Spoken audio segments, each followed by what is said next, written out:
करनी थी, क्योंकि जो पहले के ज़माने में गुरु शिष्य परंपरा थी वो अगर आप कहीं पढ़ेंगे तो वो अलग तरह की थी। मतलब जो गुरु होता था और जो शिष्य होता था वो उसका बिल्कुल भक्त होता था। मैं ये नहीं कह रही हूँ कि आप भी हमारे भक्त हो जाएं, लेकिन जो रास्ता आप लोग को दिखाया जाता है उस रास्ते को अगर आप 1% या 2% भी अपने ऊपर लागू करते हैं तो आपका मार्ग प्रशस्त हो जाएगा और आपका जो लक्ष्य है उसको बड़े आसानी से आप पा सकते हैं। तो जितने भी टीचर्स हैं यहाँ पर, मैं सोचती हूँ कि सभी आपको दिशा प्रदान करते हैं और गुरु का काम ही होता है कि जो उसके स्टूडेंट्स हैं या जो उसके शिष्य हैं उसको वो कई तरह के पत्थर होते हैं और पत्थर से वो आकार देता है। किसी भी पत्थर को यदि हम फेंक दें तो उस पत्थर का उस पत्थर की कोई कीमत नहीं होती है, लेकिन यदि वो शिल्पकार उस पत्थर को हथौड़ी और छेने से काटकर अगर कोई आकार दे देता है तो उसकी कीमत बढ़ जाती है। उसी तरह आप भी एक पत्थर की तरह हैं। जब बच्चा जन्म लेता है तो प्रथम पाठशाला उसकी माँ होती है और माँ ही उसको शिक्षा देती है और इस तरह से फिर वो परिवार में सीखता है।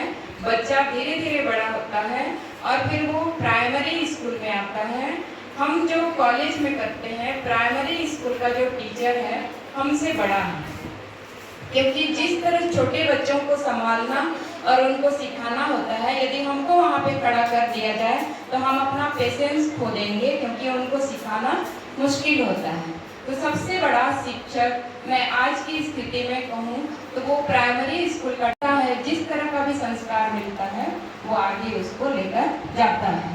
हम तो सिर्फ उच्च शिक्षा में हम थोड़ा बहुत आपको बताते हैं कि ऐसा करना है वैसा करना है, लेकिन आज यदि हम वर्तमान स्थिति को देखते हैं तो स्कूल की जो शिक्षा है, हम किसी को दोष नहीं दे रहे हैं। या तो बच्चे की गलती हो सकती है या हम में भी कुछ कमियां होंगी, हो सकता है आप में कुछ सुनने समझने की शक्ति धीरे धीरे क्षीण होती जा रही है, तो उसको आपको भी समझना पड़ेगा।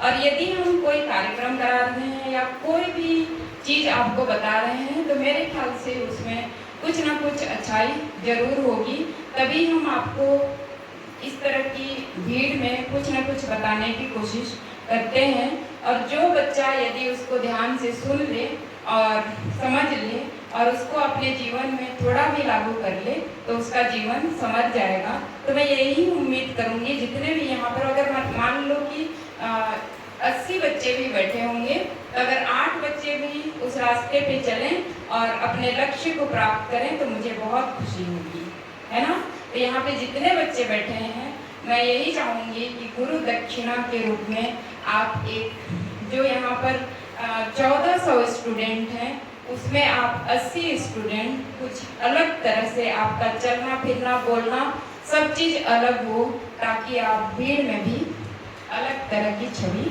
बना सकें।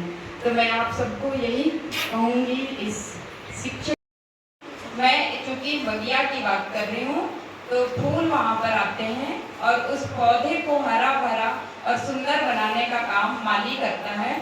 उसी तरह आप सभी एक बगिया के फूल हैं या पौधे हैं जिसको कि टीचर्स सींच कर या उसको संवार कर आपको बेहतर दिशा प्रदान करते हैं और आपको संवारते हैं।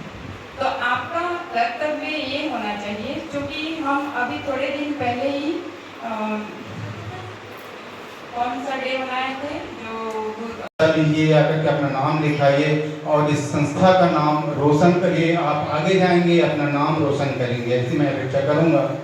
दूसरी बात मैं ये बोलना चाह रहा था कि आज के जो पावन अवसर है, इस अवसर पर जो टीचर्स डे है हम लोग मना तो रहे हैं, लेकिन कंक्लूजन क्या होगा इस कार्यक्रम को संपादित करने के बाद? ये कार्यक्रम जब संपन्न होगा तो आप लेकर के क्या जाएंगे? आप इस पर आपको चिंतन करना है, आत्ममंथन करना है कि हम यहाँ से सभागार से आज जा रहे हैं, अपना समय दिया, दिन भर का समय दिया आपने दिया, तो उस समय को वेस्ट तो नहीं बोलूँगा, उस समय आप लोग दे रहे हैं, वेस्ट नहीं कर रहे हैं, समय आप लोग दे रहे हैं, सीखने के लिए आए हैं, तो यहाँ से ले करके क्या जाएंगे आप?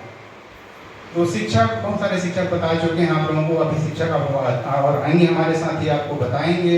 और लगातार आप लोग हमको क्लास में पढ़ते रहते हैं, सुनते हैं हमको। जीवन जो है सीखने की एक प्रक्रिया है, जीवन भर हम लोग कुछ कुछ सीखते रहते हैं। जरूरी ये है कि हम लोग क्या सीख रहे हैं, उसका परिणाम क्या होगा, यह हमको जानना जरूरी है। हम छोटे छोटे टारगेट सेट करें और एक बड़ा लंबा टारगेट सेट करें और उस टारगेट को ध्यान में रख करके आप आगे बढ़ें, ऐसी मैं आपसे अपेक्षा करूंगा। शिक्षा पाई, माता पिता वो थे मेरे जिन्होंने नई राह दिखाई, माता पिता थे जिन्होंने पहली राह दिखाई। बस क्या इतने में ही मेरा जीवन पूर्ण हुआ, पर क्या इतने में ही मेरा जीवन पूर्ण हुआ? नहीं, अभी तो एक प्रकाश का जीवन में आना बाकी था, अभी तो एक प्रकाश का जीवन में आना बाकी था। विद्यालय में मैंने जब पाँव धरा, विद्यालय में मैंने जब पाँव धरा, तब देखा शिक्षा का एक शिखर था जो बिन गुरु न मिल पाना था, जो बिन गुरु न मिल पाना था। गुरुओं ने दिया मुझे ज्ञान का प्रकाश, आप सब गुरुओं ने दिया मुझे ज्ञान का प्रकाश और किया जीवन का कल्याण। अभी भी ये स्नेह बना है मुझ पर, अभी भी ये स्नेह बना है मुझ पर, अभी पाना है और ज्ञान, अभी पाना है और ज्ञान। Happy teachers day all my dear teachers, thank you so much.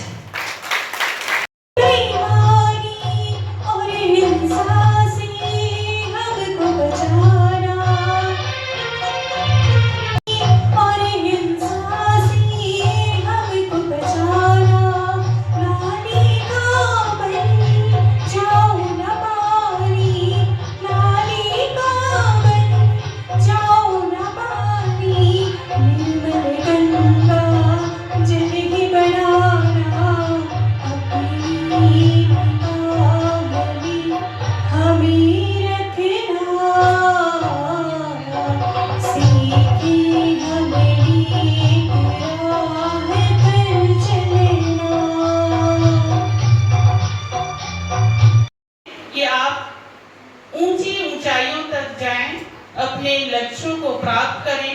और गुरु की विशेषता अगर आप सुनेंगे तो अपरंपार है, और गुरु की इसी विशेषता को आप कबीर दास के दोहों में आप झलकियों के रूप में देख सकते हैं कि उन्होंने गुरु महिमा को किस तरह से वर्णन किया है।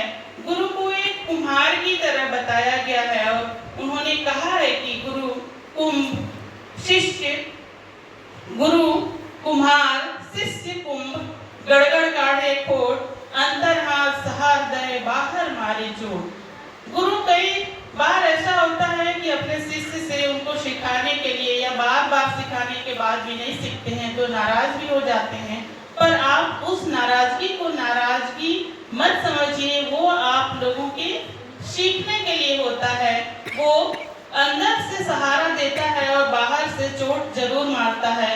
वो नारियल की तरह ही होता है और हर संभव आपको आगे प्रशस्त करने के लिए वो विचार मंथन कर रहा होता है कि किस तरह से वो अपने शिष्य को आगे ले जाए। और हम गुरु की महिमा का तो हम वर्णन नहीं कर सकते हैं।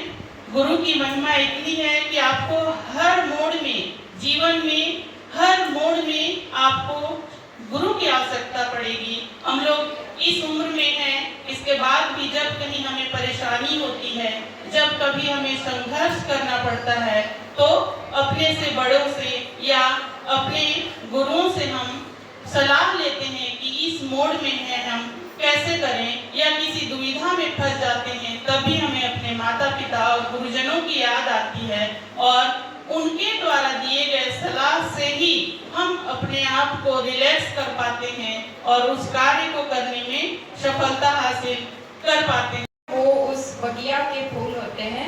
हम कहते हैं कई बार कि ये हमारा महाविद्यालय परिवार है या एक बगिया की तरह है, जहाँ पर एक माली होता है। तो यहाँ पे जितने भी टीचर्स से एक शायरी बोलना चाहूँगी, शायद उनके मन में होंगे। ये फूल ये गुब्बारे सजाने का शुक्रिया, ये फूल, ये गुब्बारे और ताली बजाने का शुक्रिया। हम तो आपके दिल में हैं ये हम जानते हैं, हम तो आपके दिल